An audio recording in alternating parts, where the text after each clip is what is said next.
Here's everybody, you know who it is, your friend Grow Canada coming at you with a little how to install the 6-inch fan and carbon filter. Here we got our filter from our friends over at Vivosun, and I'm going to show you guys how we hang the fan and the filter in the grow room. Stay tuned. You can see I got the bracket on my fan. If you're doing this, take your bracket, mount your holes. You can see I already have my screws here. I can just take my fan and go like so and pop it up there. And then all I gotta do is tighten the screws. But definitely stay tuned, we'll be back. We'll show you some back. And you can see I got my fan, I got my screwdriver. I'm just gonna show you here. You take it, you do one screw at a time. I'll put 4 screws in the fan. This is easier if you do it with the head that actually fits, but you just pop it up on there. Do the same thing to this side. Come over here so you can see a little bit. You know, pop it up on there. And then you just take your screwdriver or your drill. It's a square number 2 that I'm using. And you just screw it up. Now if you're wondering, hey Grow Can, you were moving it around up there, aren't you worried it's gonna fall? Yeah, I'm gonna put extra screws. Just stay tuned everybody, and we'll just probably speed it up a little bit. Add in a few more screws.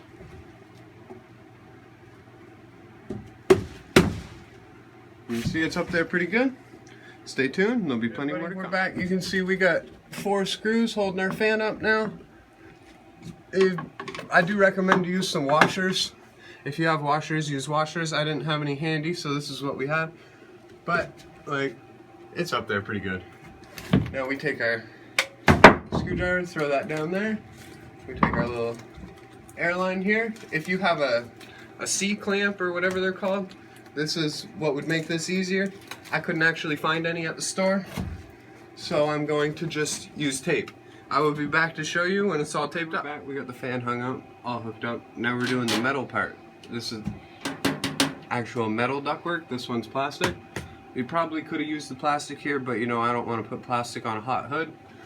So, now this part would be way easier with a C-clamp, but like I said, I could not find any, so we're going to use tape. I'm just going to tape it up there, and I'll be back to show you guys what it looks like after. Everybody, we're back. A little bit of a change of plans, but for now, you can see we got our filter zip tied to the ceiling, the tube to the fan. We ended up having to get some circle clip fan kind of things, or like a bracket, because the tape fucking sucks. But I will recommend, if you buy an O clamp, you'll get a 6-inch one. It's gonna be a little bit too big because this is like 5 5/8 or whatever. But here, I'll turn the fan on, you can see, and I'll show you guys how loud it is. This is on full blast, remember how loud it was in the last video? I'll put a little card up above here for you, but you can see it's much quieter. You can feel the air getting sucked in. You can see, like, there's air going through. It will definitely do its job. So here's how you install a carbon filter and an inline fan with a little bit of trouble, but you know, we got it. And alright, cheers everybody.